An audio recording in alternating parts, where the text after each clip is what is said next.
What's going on, everybody? You know who it is. This is 𝐼𝐨𝐥𝐿, aka More Than an Agent, and this is the Real Estate Blueprint Podcast here with my Dominicano hermano, Jonathan Soto. Soto, what's up, baby? How you holding up? What's going on, man? Good to see you always. We have a great guest today. I'm so excited for this one.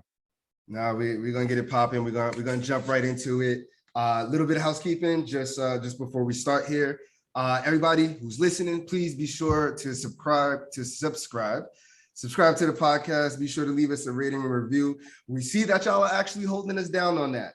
And the message is starting to get out there. A lot of people, we're starting to expand our reach, and we greatly appreciate that. And we just want to keep this momentum going as we continue to share this sugar for the Black and Brown community. So rock with us the same way that we're rocking with y'all.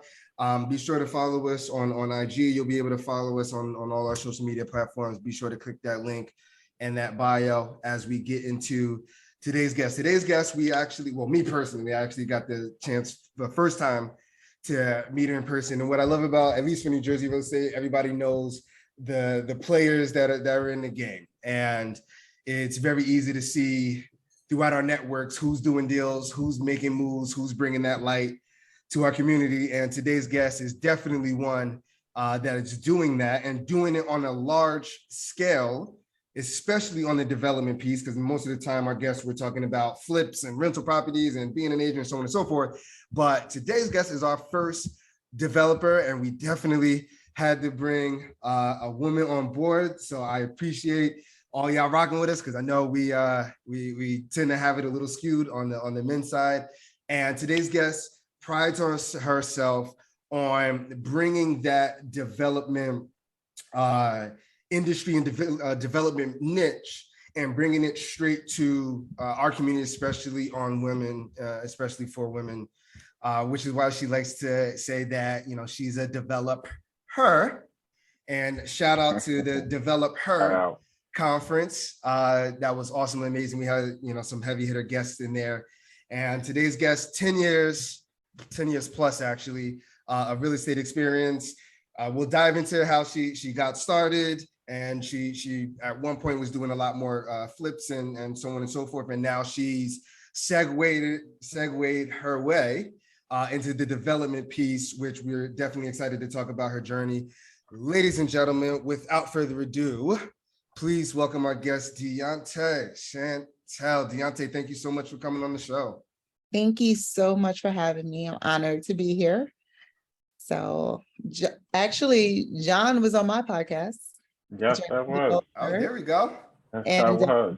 So I'm so happy to be now on your podcast along with Austin. So thanks for having me.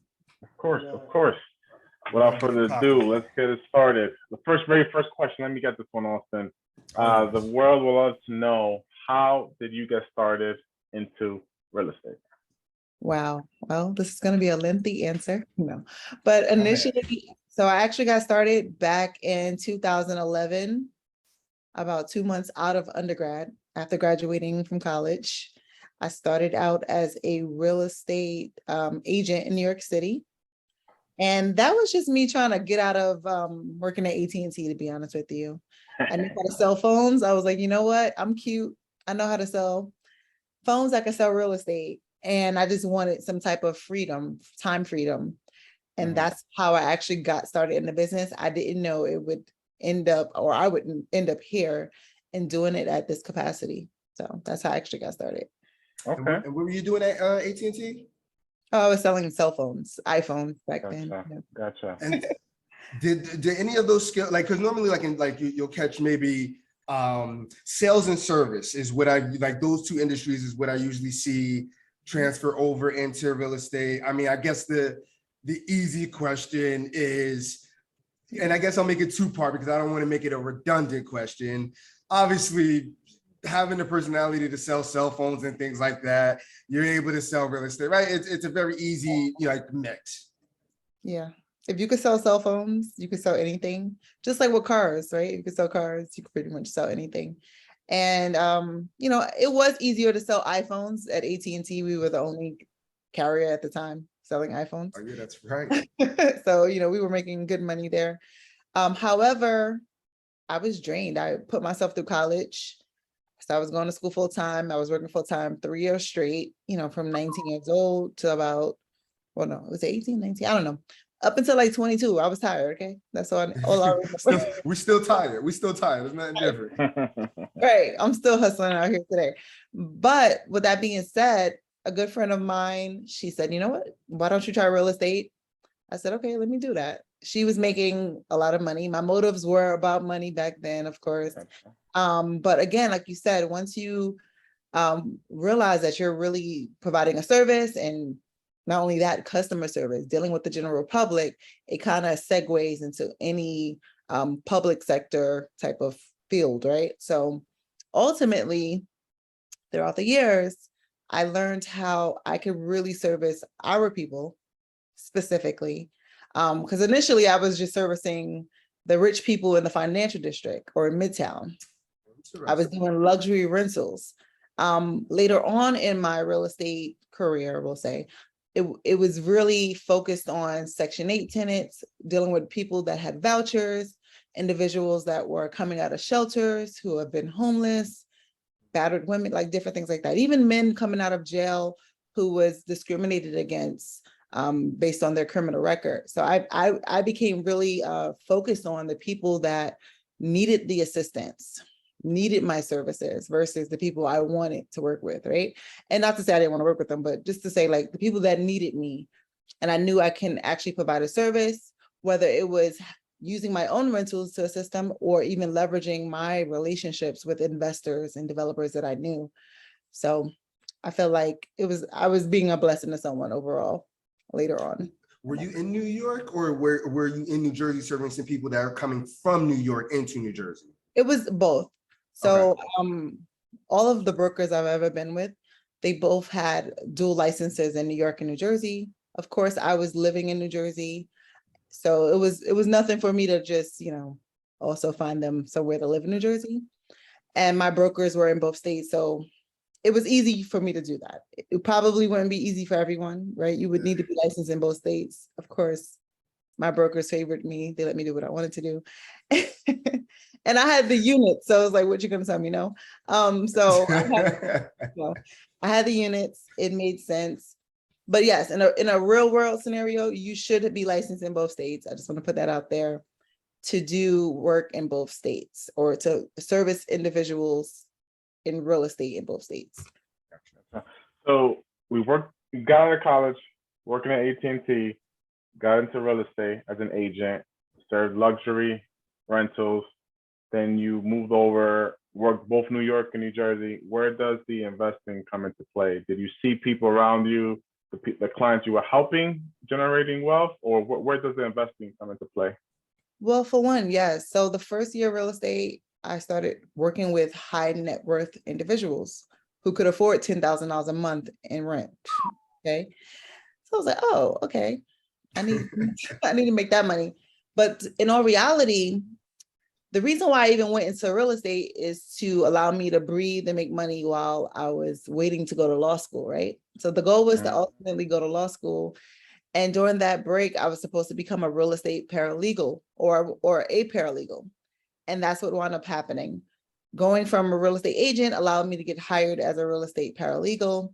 And in that paralegal role, I was able to really see realtors making tons of dollars, investors making tons of dollars, and then also wholesalers making money.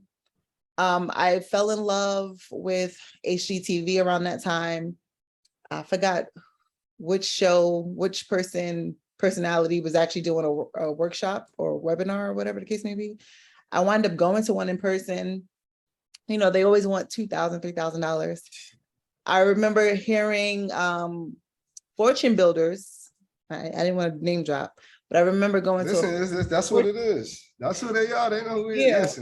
So I did go to a fortune builders free workshop. Then I paid for the 2-day or 3-day weekend for $200.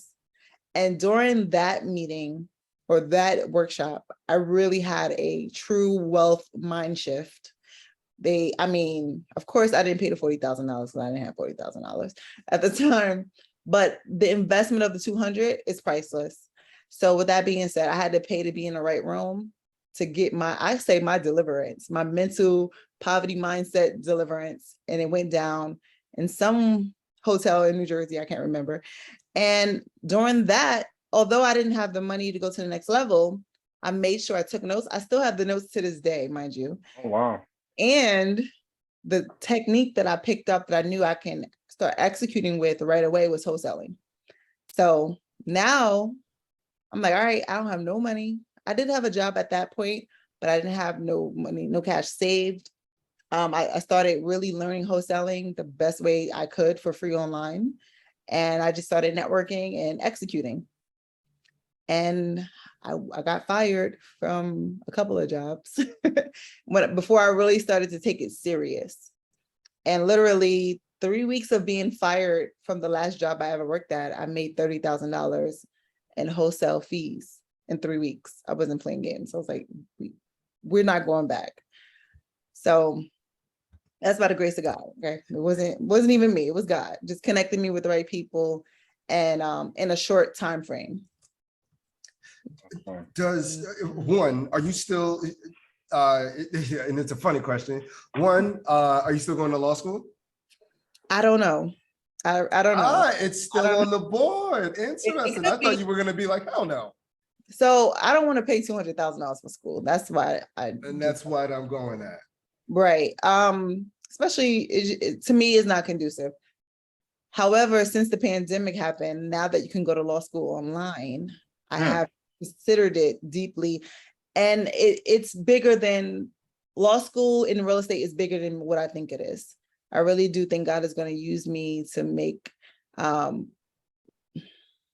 world changes if I do get into government. And real estate is all politics, right? It's all government. Banking is all legislation and government and politics. So I feel like my purpose, it might be connected to government and legislation. So I can't say no, because maybe God wants me to do that, Now that it's online, is it cheaper or is it the same price point? I think it's even more expensive, actually. They was like, yeah, no, the pandemic not messing up our coins. Okay. Not to talk about law. They have other programs where you don't have to become or get your Juris Doctrine, whatever it's called, JD. You can just get like your master's of law. But I'm like, if I'm going to go back to school, it better be for the top degree. Yeah, that's so hard to go home. Yeah. And that would be a personal goal of mine. I'm still young, so I do have time to figure it out.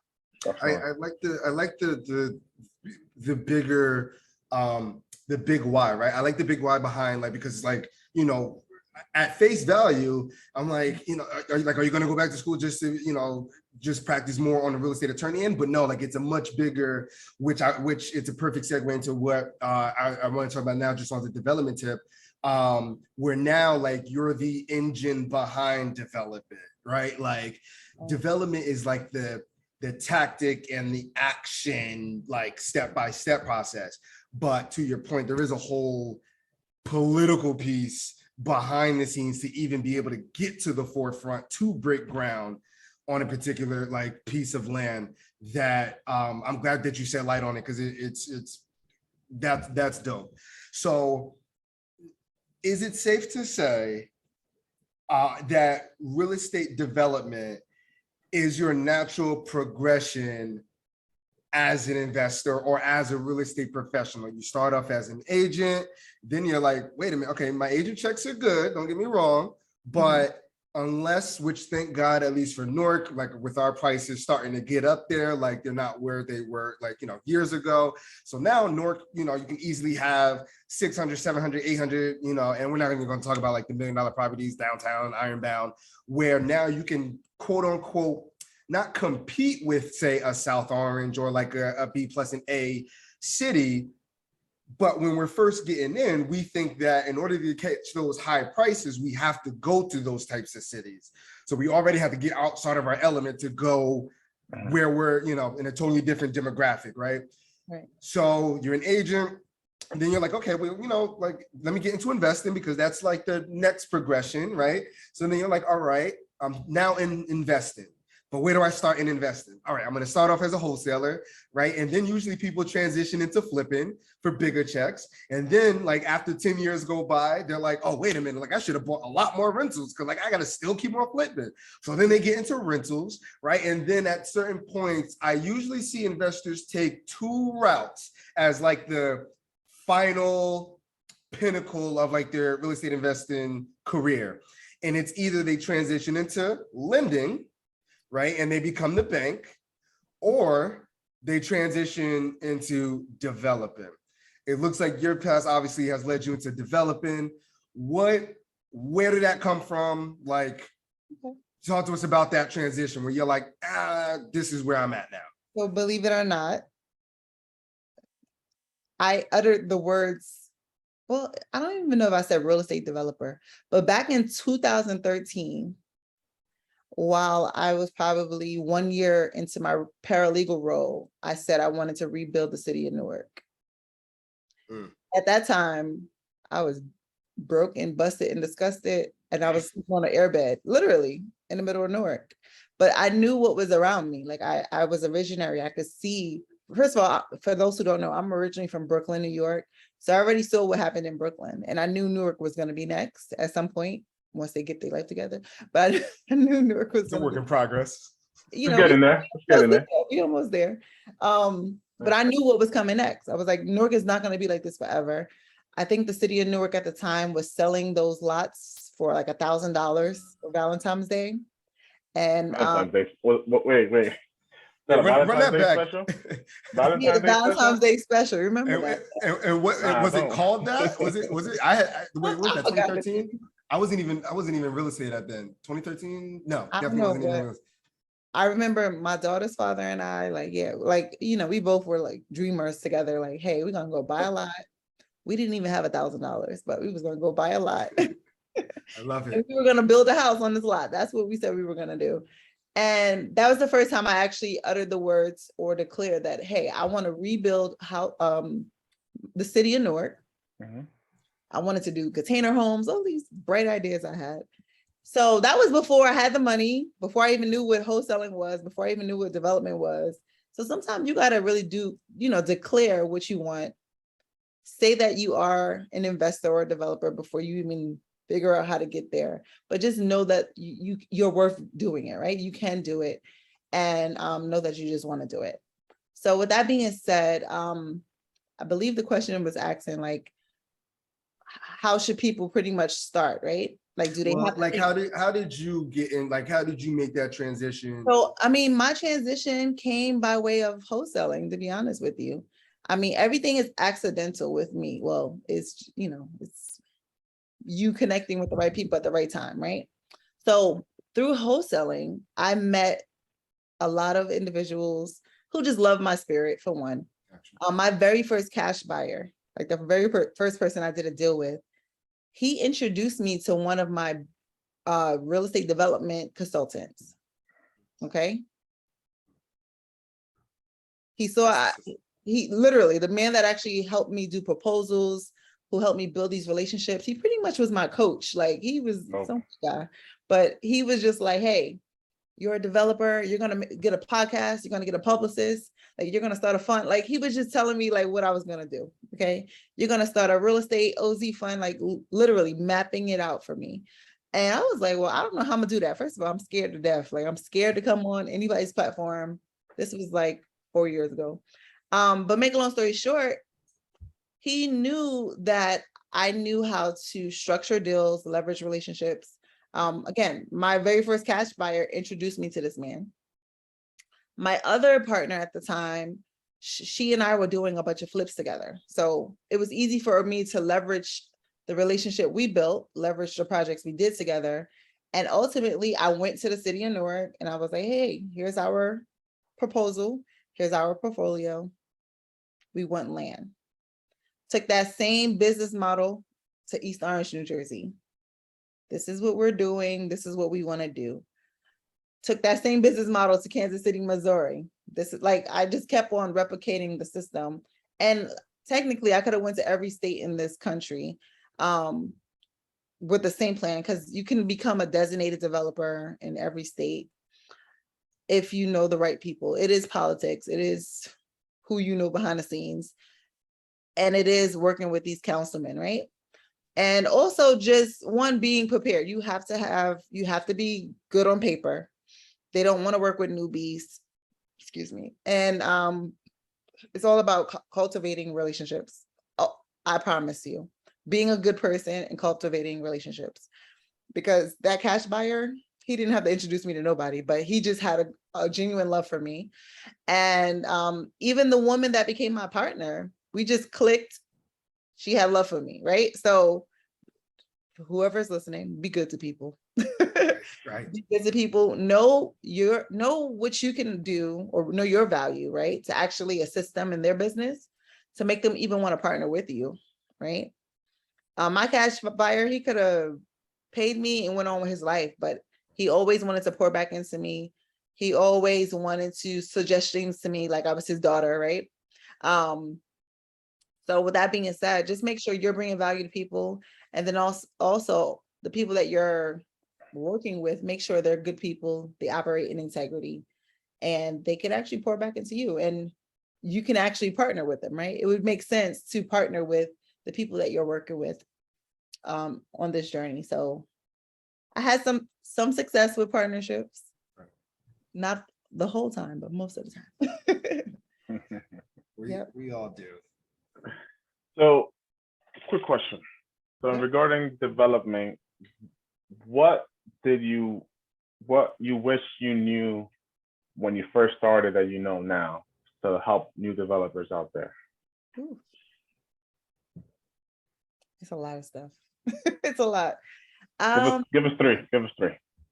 Top 3 pain points, like those, like where you're like, I'm never doing that again, like over the course of your career. So development it can be very heavy on the construction side. I definitely that was not my strong suit at all. Now I learned how to get a better control over the situation. So if you can just get yourself a little bit caught up on like how things should be operating, like go to a project management class, right? To know how to manage your projects, even though you can hire somebody to do that. But you being in control, you being the captain of the ship, I do say you need to be more responsible with your time, making sure you're checking out your job sites, making sure people are checking and verifying, right? I thought I was like, I don't know what I thought, but I thought I didn't have to go to job sites, and I thought I could trust people, and I got burnt. Okay, I got burnt, even by people that I thought loved me in real life. So always check and verify, learn how to do project management. If you can also take some classes on how things should be done, how things should look when it's supposed to be completed, that'll help you manage your staff better. You'll know within hours if people know what they're doing. And then if they don't, you can fire them the same day, right? So you're not wasting money and time and getting burnt by these contractors. Also, I was initially trying to be the builder and the developer, and there's a difference. Ooh, okay, talk about that. yes. Yeah. So you can be, so my, I don't want to say it, but my ex partner or fiance. We're here. This is the podcast for Raw. We showing it all. I was engaged to be married to a builder. Okay. So, that was my building team. So I relied heavily on his expertise. And that's where I had a lot of issues, right? Because I'm thinking it's somebody I could trust, blah, blah, blah, blah. With that being said, I kind of got burnt through the process. Now, you can be a developer and not be a builder. You could just just outsource it to someone else. Right now, development costs are rising. So a lot of people are having issues in the development space, controlling the construction costs. But if I could do it all over, what I would have just done was stick to what I'm great at.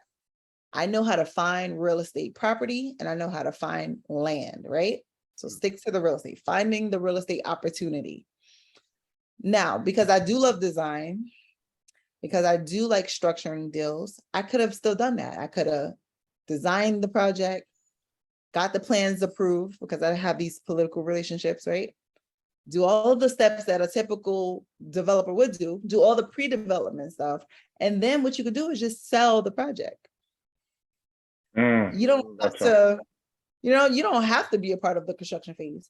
You can just buy the land for cheap. Let's say, for instance, I bought land for, in real life, about $5,000 each. And it's worth much more than that, right? So it's probably worth about $120,000, the actual value of the land. Now, if I go ahead and do my plans, all of the due diligence and pre-development stuff, and then go sell the project with the plans approved and all that stuff, hey, I could probably get about the 120 to 150. I already got my equity. Oh, I got enough. I don't have to go see the project to the end at the end of the day, right? I could just go sell that project to a builder, or at least joint venture with a builder, right? But just have them buy into the project, and I could still be the developer. That's what people are doing on the larger scale. So I don't know if y'all know of like the Brandon Rules and these other up and coming developers. They're doing 100-unit plus. I'm just talking about like a 2-unit, but they're doing like multi-million-dollar development projects. They're not really worried about the construction too much. Now they're working on a fee basis where they'll get a developer fee, which is anywhere between like 5 and 15% typically. If construction does go over, it does eat into the fee, but they're not heavily stressed out about construction because they literally outsource that out to someone else. So there's different ways you can get into the space. There's different ways to play your role as a developer. And I wish I would have just focused on the development part versus the construction part, because construction is very stressful. I know, I think both of y'all might be flippers on here, right? So y'all probably know what it's I'm annoying. Buy It's and annoying. hold. Contractors, Yeah. contractors annoying, like all of it, repairman, handyman, anything that has to deal with work, like just show, like I never understood it. Like you hear it all the time, but it's just like once you're in it and you're like, yo, it's so hard. And it's the one reason why I choose not to flip as much. Like, you know, because I just don't I feel like you should be able to, like, here's your schedule, just do it. And that's it. Like, that's all you have to worry about. And for whatever reason, it's like, even if you're not on, like, even if you're supposed to get there at 8 and you get there at 8:20, like, so be it. And like, you get to work and that's it. But like, oh my gosh, like I've never like realized how hard it is to manage like a project from start to finish when these are the individuals that we're coming to them because that's their expertise. And it's like, I just don't get it. I honestly don't. They out here to get you. They are out here to get you. They're already calculating in their head how much you're supposed to make, and they trying to get a profit of that. This thing, you should be trying to partner with the builder again, right? Doing a joint venture with them versus just hiring them. Of course, I don't even believe in like subcontractors, like paying them on a daily rate, or definitely not an hourly rate. You should, we're going to talk about construction management. You should just be paying people by the project. So if they want to play and BS with their time, at least you already know this is a set price. You can take 3 weeks if you want to, but I'm not paying you more than this, right? So yeah, it's been very sticky in construction throughout the country for everybody. It's not just me. It's probably not just y'all. I mean, I've spoken to men and women throughout the country, and everybody's getting duped and robbed by everybody. So I'll be ready to fight. So I be getting mad. I take it personal. Like yeah, you get frustrating, right? I'll take food out my daughter's mouth, really. Yeah. Like after I just hired you to come do this and try to put bread in your pockets, and you're gonna come out like, come on, man, I got more stuff that I'm trying to bring to you. Like, I need contractors to understand, like contractors, handyman, like you know, builders, whatever the case. Like, do you not realize like you are jeopardizing like future revenue on a very, very, very large scale? I don't understand that. And that's the exact. But they're not business people, and they're not They're customer for the service quick buck. oriented. Right. Ooh, they think it's like a game of Monopoly. It's fun, and they don't realize most people are about to lose.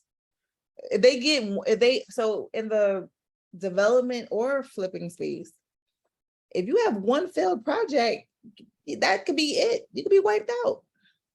And then what are people going to say about your business? Exactly. And then I guess they feel like, oh, well, there's other investors to work with. Like they don't care. So you do, if you are in your beginning stages, just be very discerning of who you're hiring. Try to really make it beneficial to them to work for you. Let them know like, hey, I'm gonna you want some equity in this deal. Try to structure Right. things where even if you're not going to give them a lot of equity, they can still leverage maybe your experience to go get their own rehab, their own funds, right?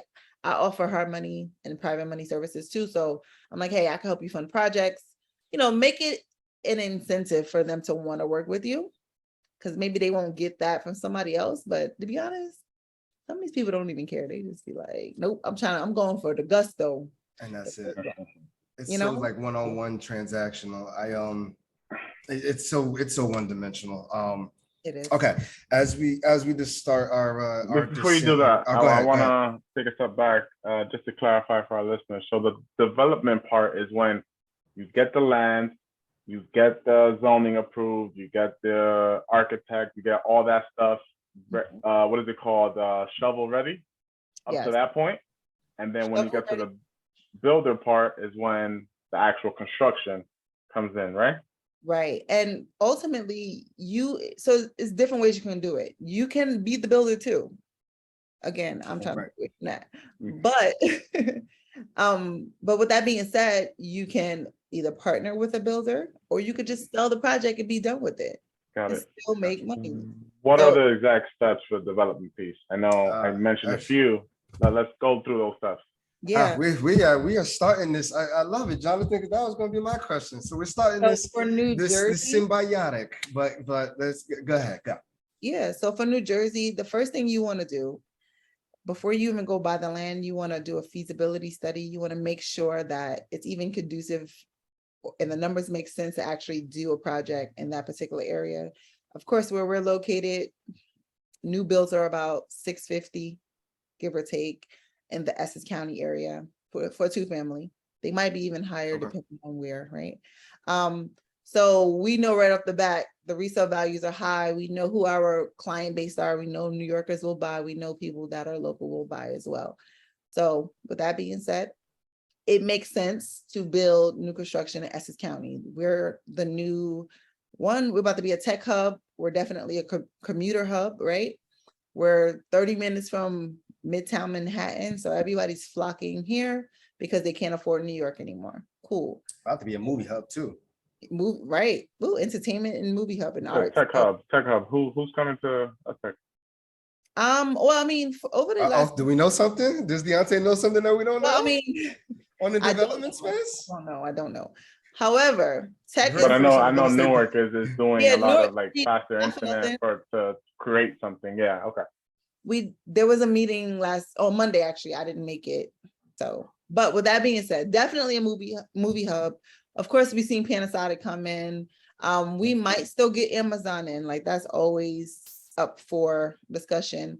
Tech is everywhere now, so who knows what might happen. We have the space, the availability to make it even a bigger, vibrant city, we'll say, right? So with that being said, there's billions of dollars that's coming into our city, in our backyard. The Port of Newark, the deadliest top 5 cities in America, is now getting billions of dollars in revenue and also real estate development itself, right? So they're banking on making sure people of high net worth and high income are moving into the cities. That's why you're going to start to see the crime go down a little bit, because now the people with the money coming in, right? So with that being said, we want to make sure it makes sense to build in this city. It's a progressing, emerging city. That's number one. 2, you want to make sure that you check out the zoning.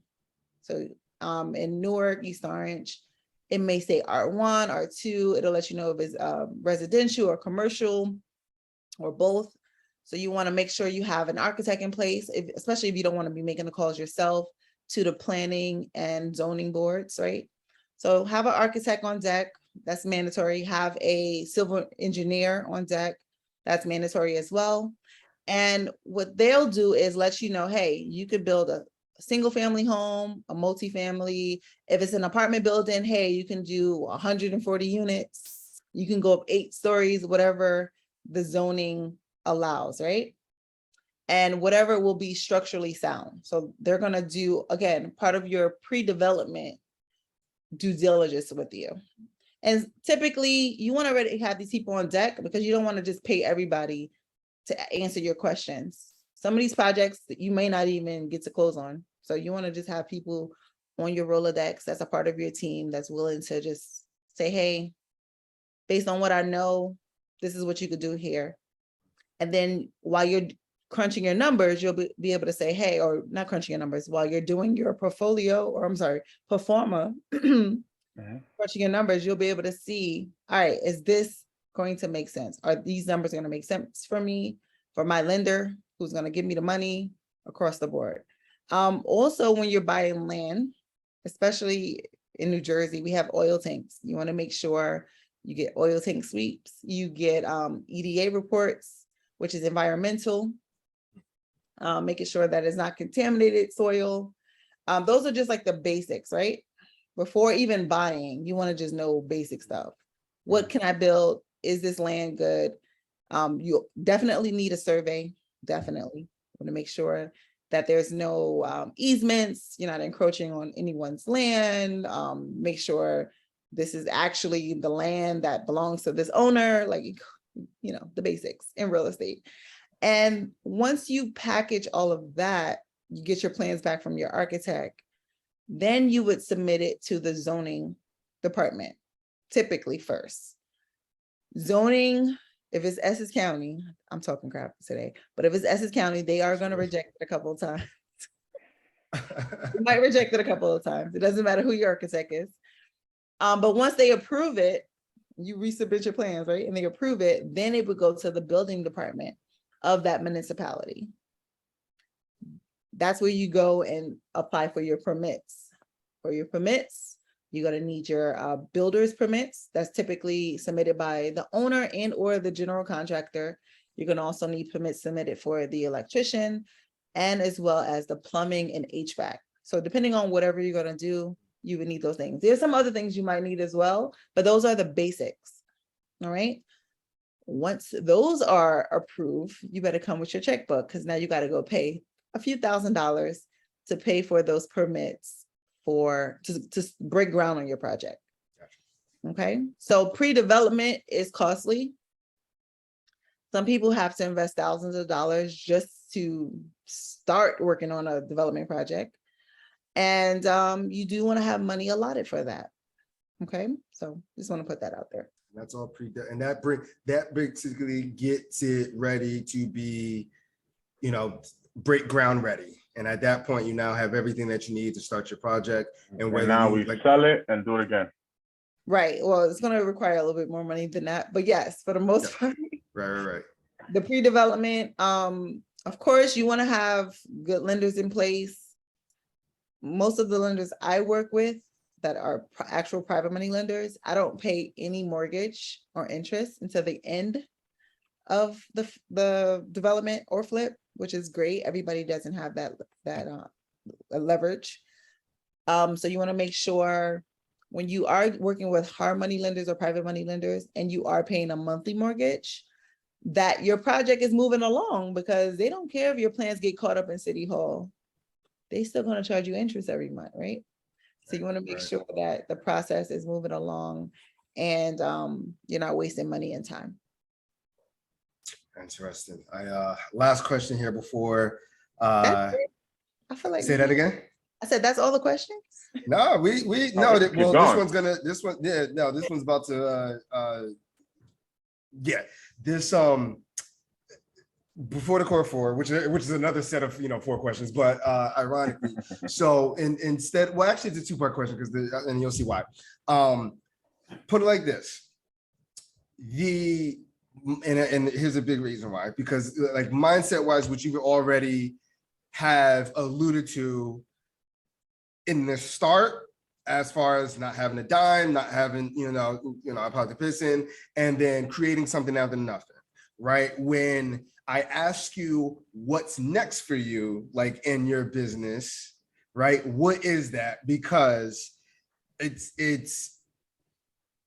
And I don't know where does that like mindset come where you're saying it, you clearly can see that it's not happening around you, but for whatever reason, you can hold on to the belief long enough to go into that. And the reason why I ask that is because I think most people shy away from development because they're usually the bigger deals. They're usually a lot more intricate.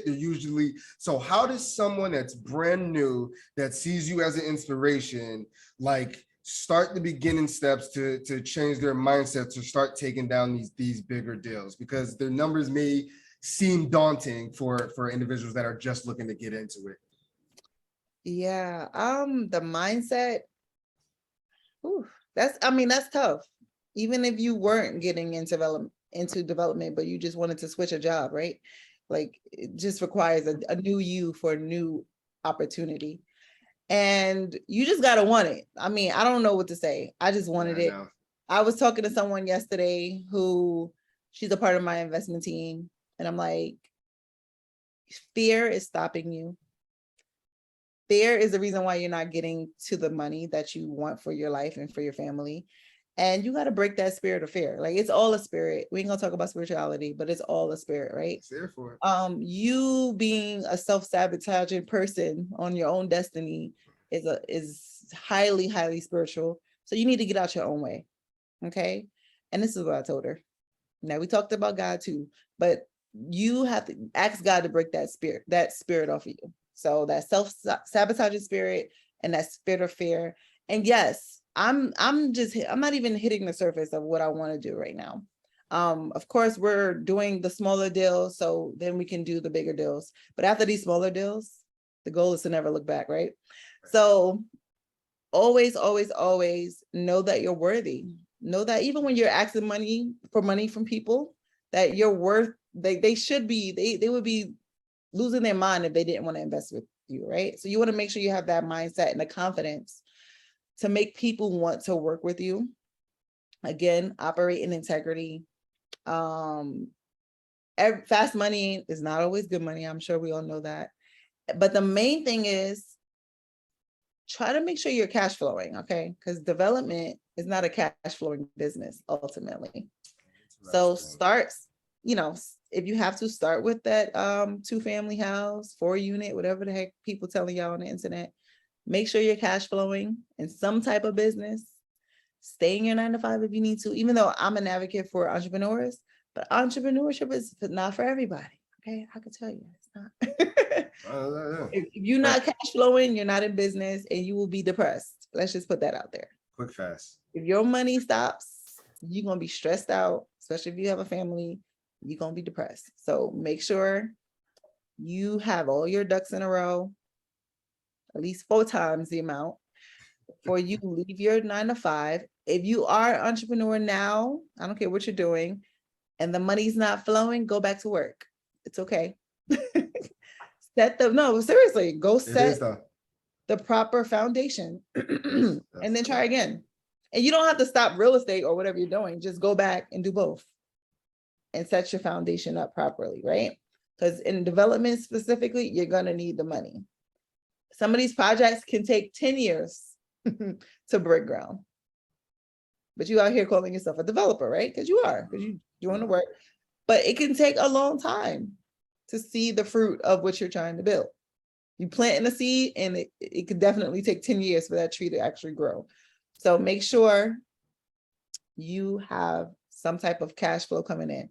And again, that could be you partnering with your employer, your 9-to-5. That could be you just having investment properties. That could be you hustling as a realtor, even though realtors took a hit too over the last 2 years if they weren't finding the listings, right? Real estate has been crazy as a whole for everybody. So make sure you're putting yourself in a position where you're also investing if you can, getting cash flow. And then ultimately that will help you in your development business, right? Because you'll be able to dump some of those proceeds into your business.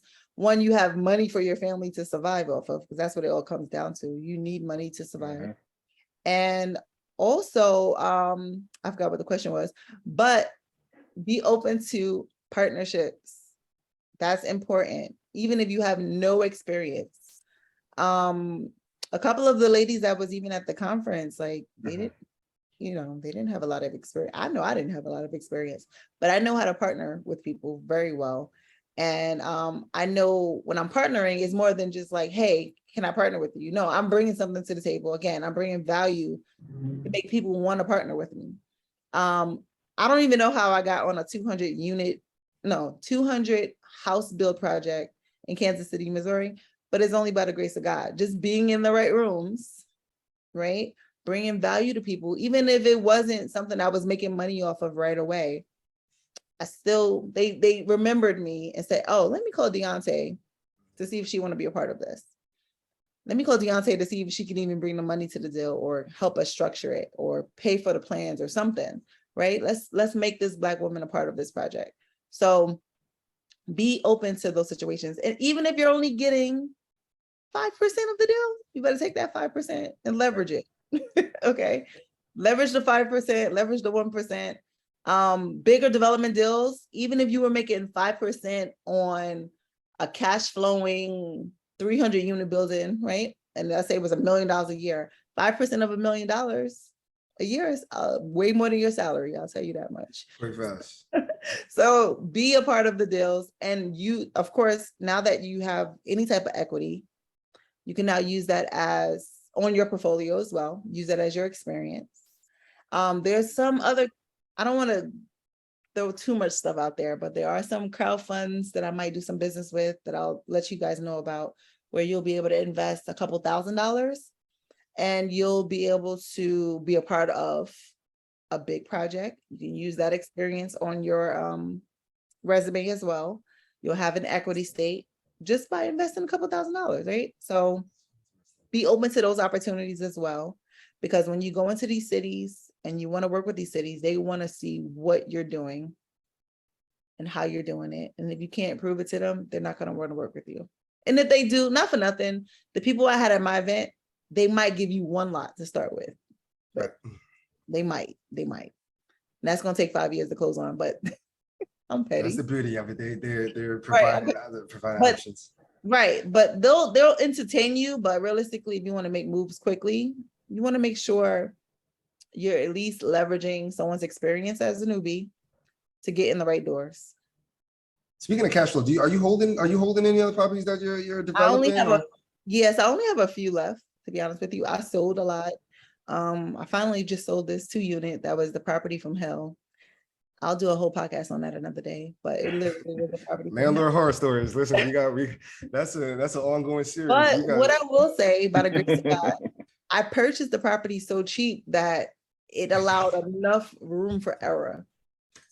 Like I purchased it so cheap, everything that could possibly go wrong in this property went wrong, and I still made 6 figures.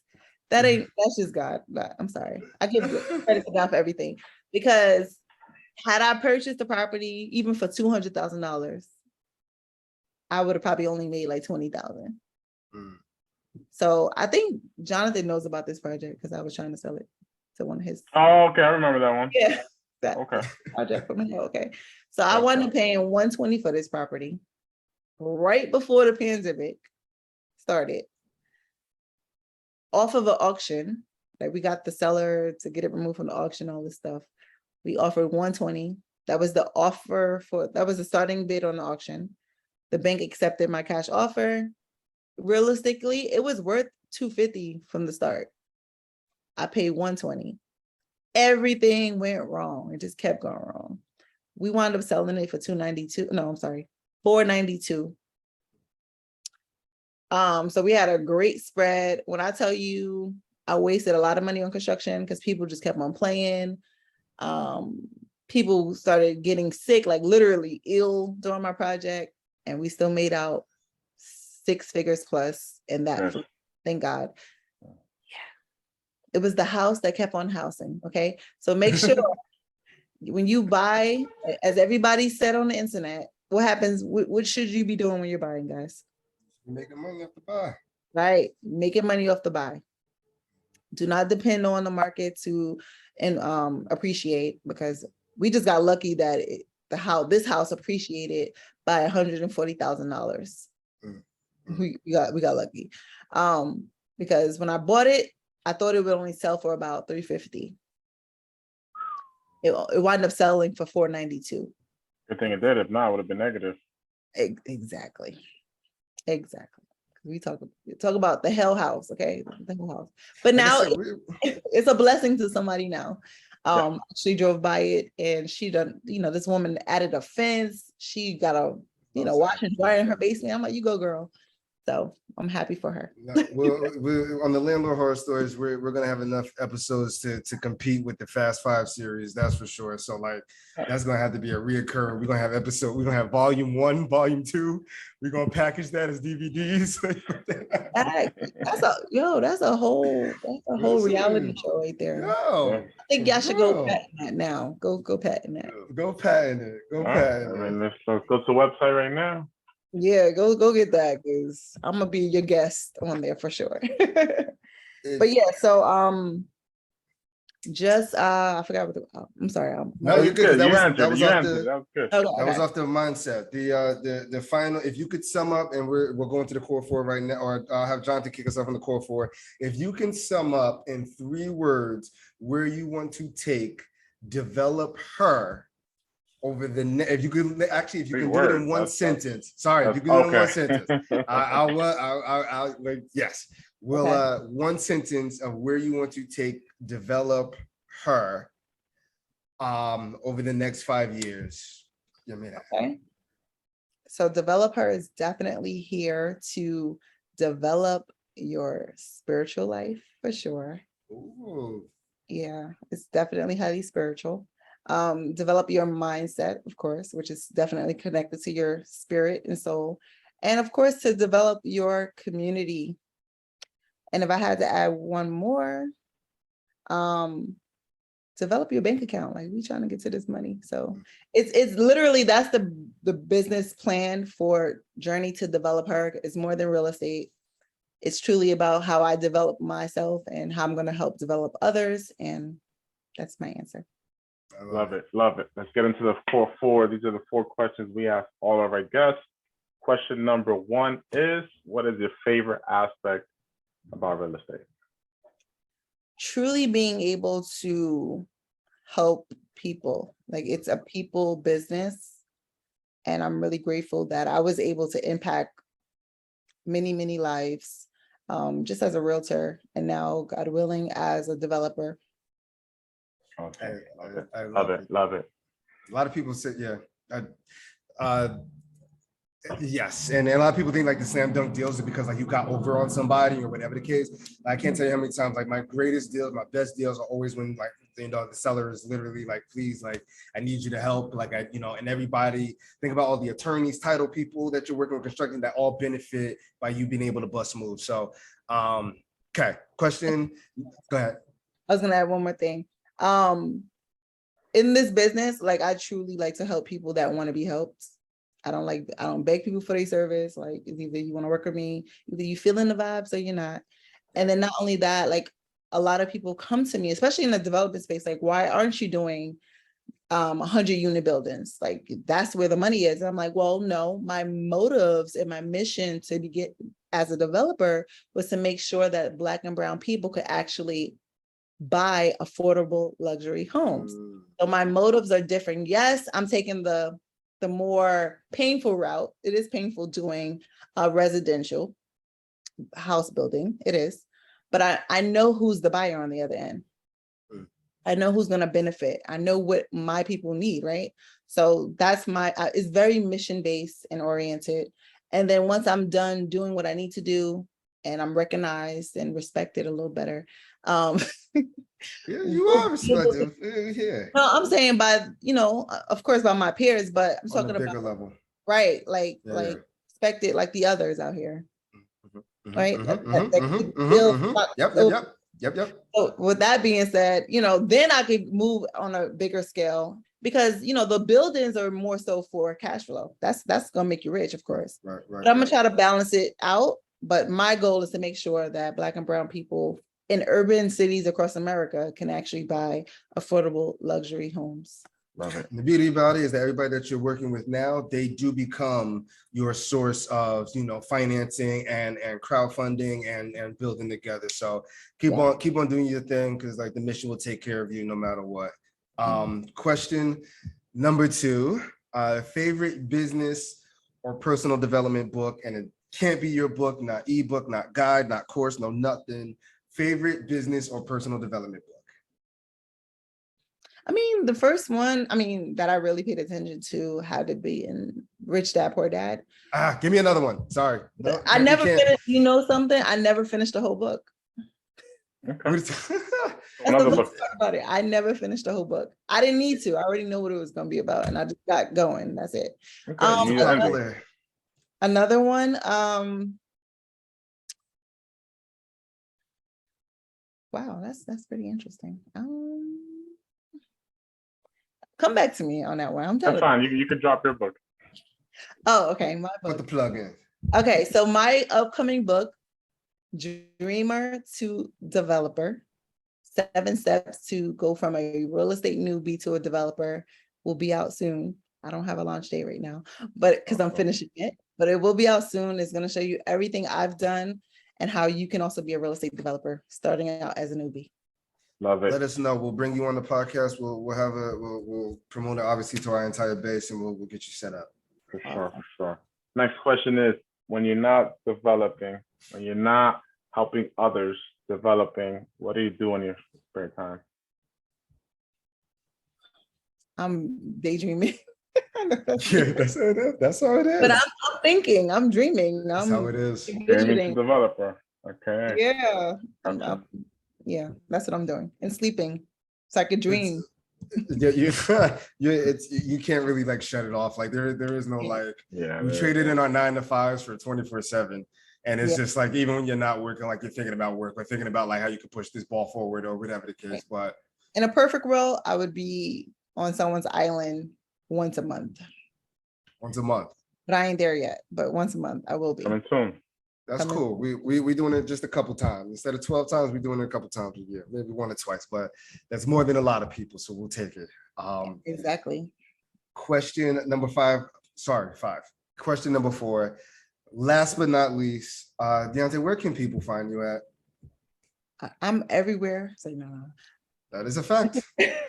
That is a place. God willing, God willing. But I'm definitely on Instagram, Dionte Chantel. I am on YouTube, Journey to Developer Podcast, or you can also put in Dionte Chantel. I should pop up.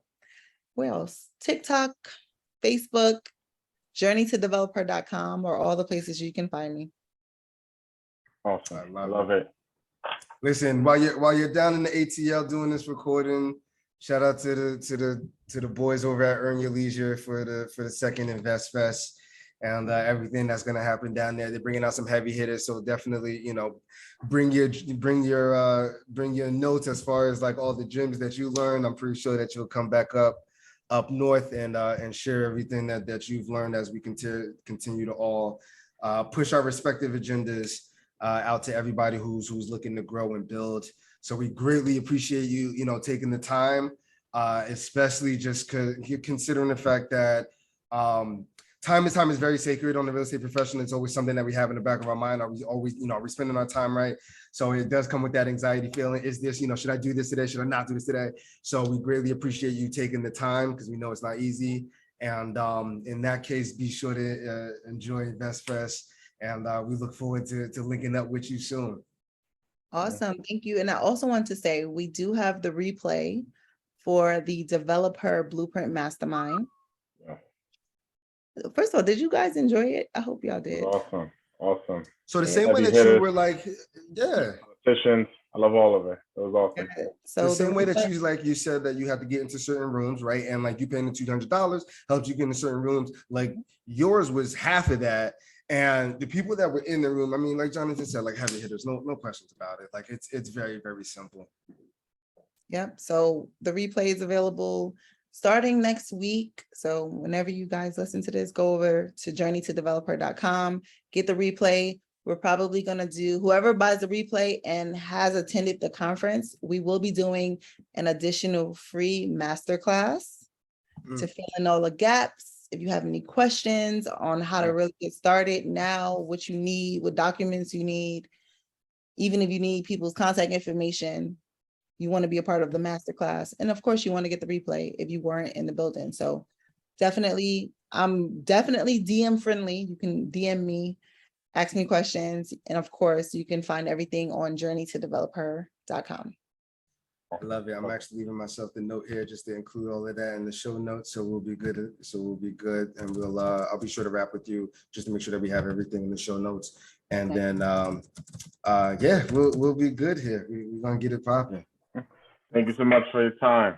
Always a pleasure. All love. This is the Real Estate Blueprint Podcast signing off. Thank you so much, Dionte. Bye. Y'all be safe.